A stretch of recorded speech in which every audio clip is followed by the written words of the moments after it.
नमस्कार दोस्तों, स्वागत है हमारे इस चैनल सोल डाइट में। तो दोस्तों, अगर आप अपनी लाइफ में कुछ नया सीखना चाहते हो तो इस चैनल को सब्सक्राइब कर देना। दोस्तों, आज की वीडियो काफी खास होने वाली है क्योंकि आज हम करवा चौथ के व्रत की संपूर्ण जानकारी आपको बताएंगे और व्रत का समय तिथि आपको इस वीडियो में बताएंगे और आपको यह भी बताएंगे कि किन स्त्रियों को भूल से भी करवा चौथ का व्रत नहीं करना चाहिए। तो इस वीडियो को अंत तक अवश्य देखें। हिंदू पंचांग के अनुसार चतुर्थी बर को रात 09:30 पर प्रारंभ होगी, जो 1 नवंबर को रात 09:19 पर समाप्त होगी। उद्यात तिथि के अनुसार करवा चौथ व्रत 1 नवंबर 2023 को रखा जाएगा। इन नियमों का रखें ध्यान। करवा चौथ के दिन विवाहित महिलाओं को उनकी सास द्वारा सरगी दी जाती है, उसे सूर्योदय से पहले ही खा लेना चाहिए। करवा चौथ के दिन 16 श्रृंगार जरूर करने चाहिए क्योंकि इन्हें सुहाग का प्रतीक माना जाता है। करवा चौथ के दिन काले या सफेद रंग के कपड़े पहनने से बचना चाहिए। करवा चौथ के पूजन के दौरान महिलाओं को अपना मुख ईशान कोण उत्तर पूर्व दिशा की तरफ रखना चाहिए। करवा चौथ के दिन अपने बड़े बुजुर्गों का आशीर्वाद जरूर लेना चाहिए। करवा चौथ से जुड़ी कई मान्यताएं और परंपराएं हैं जो इसे और खास बनाती है।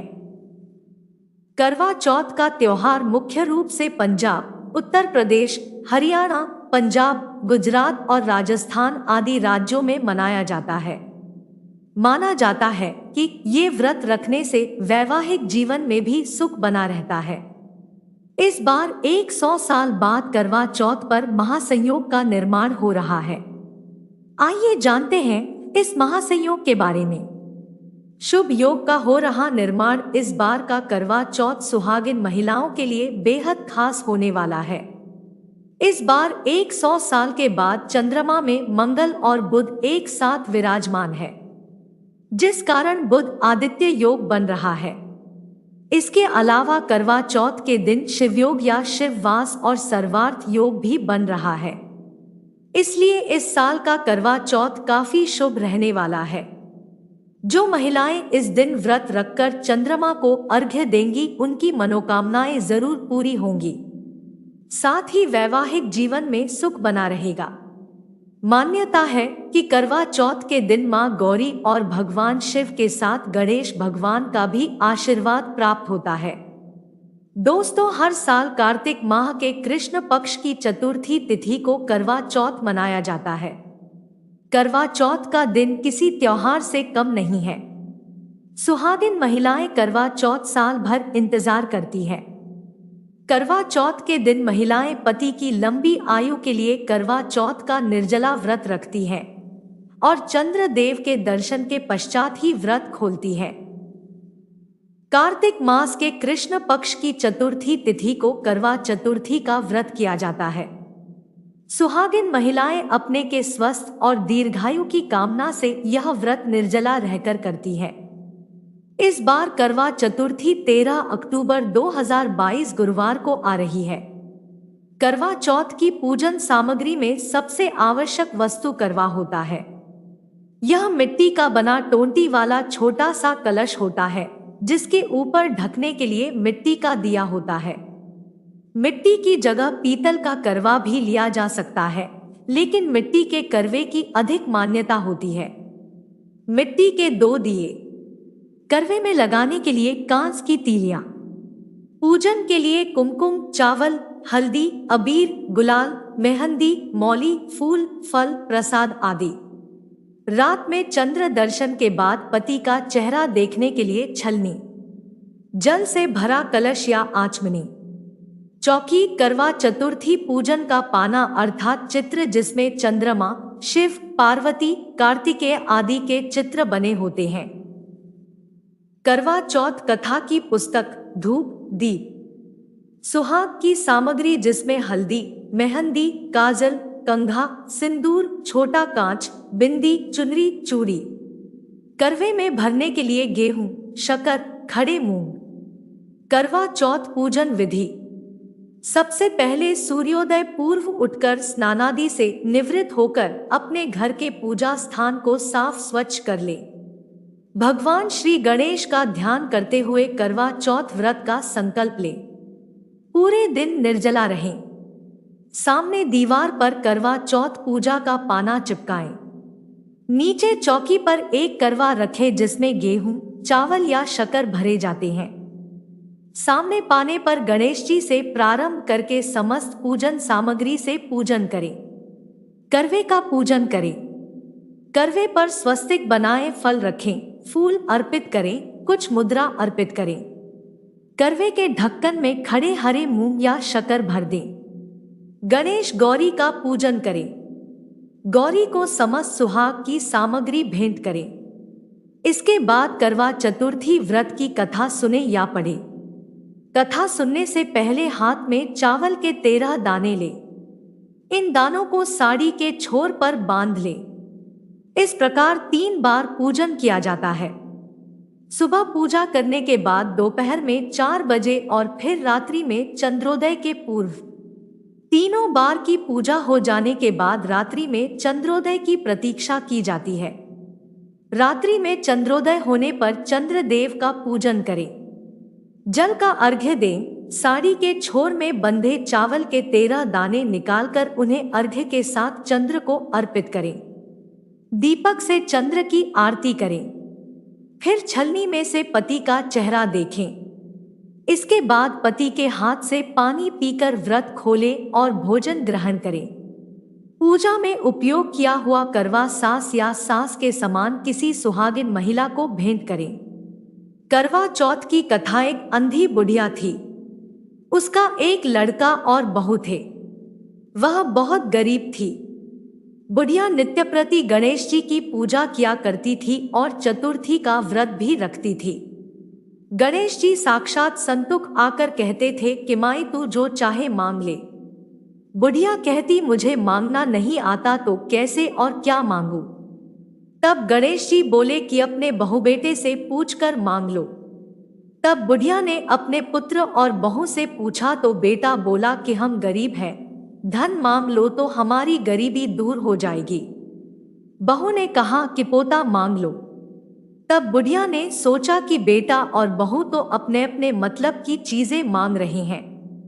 अत उस बुढ़िया ने पड़ोसियों से पूछा तो पड़ोसियों ने कहा कि बुढ़िया तेरी थोड़ी सी जिंदगी है, क्यों मांगे धन और पोता, तू तो केवल अपने नेत्र मांग ले जिससे तेरी शेष जिंदगी सुख से व्यतीत हो जाएगी। बुढ़िया ने घर आकर बेटे भू और पड़ोसियों की बातों पर विचार किया। उसने सोचा कि जिससे बेटा भू और मेरा सबका ही भला हो वह भी मांग लूं और अपने मतलब की चीज भी मांग लूं। दूसरे दिन गणेश जी आए और बोले कि बोल माई क्या मांगती है। बुढ़िया ने कहा भगवान गणेश जी यदि आप मुझ पर प्रसन्न हैं तो मुझे 9 करोड़ की माया दे, निरोगी काया दे, अमर सुहाग दे, आंखों में प्रकाश दे, नाती पोता दे और समस्त परिवार को सुख दे और अंत में मोक्ष दे। बुढ़िया की बात सुनकर गणेश जी बोले माई तूने तो मुझे ठग लिया। खैर जो कुछ तूने मांग लिया वह तुझे अवश्य मिलेगा। यूं कहकर गणेश जी अंतर्ध्यान हो गए। हे गणेश जी जैसे बुढ़िया को मांगे अनुसार सब दिया वैसे ही सबको देना। करवा चौथ की सरल संपूर्ण व्रत कथा। करवा चौथ की कहानी। बहुत समय पहले की बात है। एक साहूकार के 7 बेटे और उनकी एक बहन करवा थी। सभी 7 भाई अपनी बहन से बहुत प्यार करते थे, यहाँ तक कि वे पहले उसे खाना खिलाते और बाद में स्वयं खाते थे। एक बार उनकी बहन ससुराल से मायके आई हुई थी। शाम को भाई जब अपना व्यापार व्यवसाय बंद कर घर आए तो देखा उनकी बहन बहुत व्याकुल थी। सभी भाई खाना खाने बैठे और अपनी बहन से भी खाने का आग्रह करने लगे, लेकिन बहन ने बताया कि उसका आज करवा चौथ का निर्जल व्रत है और वह खाना सिर्फ चंद्रमा को देखकर उसे अर्घ्य देकर ही खा सकती है। चूंकि चंद्रमा अभी तक नहीं निकला है, इसलिए वह भूख प्यास से व्याकुल हो उठी है। सबसे छोटे भाई को अपनी बहन की हालत देखी नहीं जाती और वह दूर पीपल के पेड़ पर एक दीपक जलाकर चलनी की ओट में रख देता है। दूर से देखने पर वह ऐसा प्रतीत होता है कि जैसे चतुर्थी का चांद उदित हो रहा हो। इसके बाद भाई अपनी बहन को बताता है कि चांद निकल आया है, तुम उसे अर्घ्य देने के बाद भोजन कर सकती हो। बहन खुशी के मारे सीढ़ियों पर चढ़कर चांद को देखती है, उसे अर्घ्य देकर खाना खाने बैठ जाती है। वह पहला टुकड़ा मुंह में डालती है तो उसे छींक आ जाती है। दूसरा टुकड़ा डालती है तो उसमें बाल निकल आता है और जैसे ही तीसरा टुकड़ा मुंह में डालने की कोशिश करती है तो उसके पति की मृत्यु का समाचार उसे मिलता है। वह बौखला जाती है। उसकी भाभी उसे सच्चाई से अवगत कराती है कि उसके साथ ऐसा क्यों हुआ। करवा चौथ का व्रत गलत तरीके से टूटने के कारण देवता उससे नाराज हो गए हैं और उन्होंने ऐसा किया है। सच्चाई जानने के बाद करवा निश्चय करती है कि वह अपने पति का अंतिम संस्कार नहीं होने देगी और अपने सतीव से उन्हें पुनर्जीवन दिलाकर रहेगी। वह पूरे 1 साल तक अपने पति के शव के पास बैठी रहती है, उसकी देखभाल करती है। उसके ऊपर उगने वाली सुईनुमा घास को वह एकत्रित करती जाती है। 1 साल बाद फिर करवा चौथ का दिन आता है। उसकी सभी भाभियां करवा चौथ का व्रत रखती हैं। जब भाभियां उससे आशीर्वाद लेने आती है तो वह प्रत्येक भाभी से यम सुई ले लो, ये सुई दे दो, मुझे भी अपनी जैसी सुहागिन बना दो, ऐसा आग्रह करती है। लेकिन हर बार भाभी उसे अगली भाभी से आग्रह करने का कह चली जाती है। इस प्रकार जब छठे नंबर की भाभी आती है तो करवा उससे भी यही बात दोहराती है। यह भाभी उसे बताती है कि चूंकि सबसे छोटे भाई की वजह से उसका व्रत टूटा था, उसकी पत्नी में ही शक्ति है कि वह तुम्हारे पति को दोबारा जीवित कर सकती है।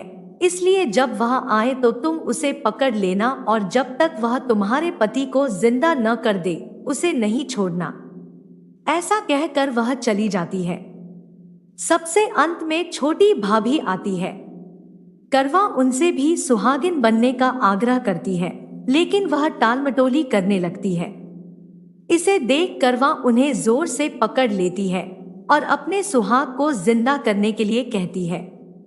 भाभी उससे छुड़ाने के लिए नोचती है, खसोटती है, लेकिन करवा नहीं छोड़ती है। अंत में उसकी तपस्या को देख भाभी पसीज जाती है और अपनी छोटी अंगुली को चीरकर उसमें से अमृत उसके पति के मुंह में डाल देती है। करवा का पति तुरंत श्रीगेश कहता हुआ उठ बैठता है। इस प्रकार प्रभु कृपा से उसकी छोटी भाभी के माध्यम से करवा को अपना सुहाग वापस मिल जाता है। हे श्री गणेश मां गौरी, जिस प्रकार करवा को चिर सुहागन का वरदान आपसे मिला है वैसा ही सब सुहागिनों को मिले।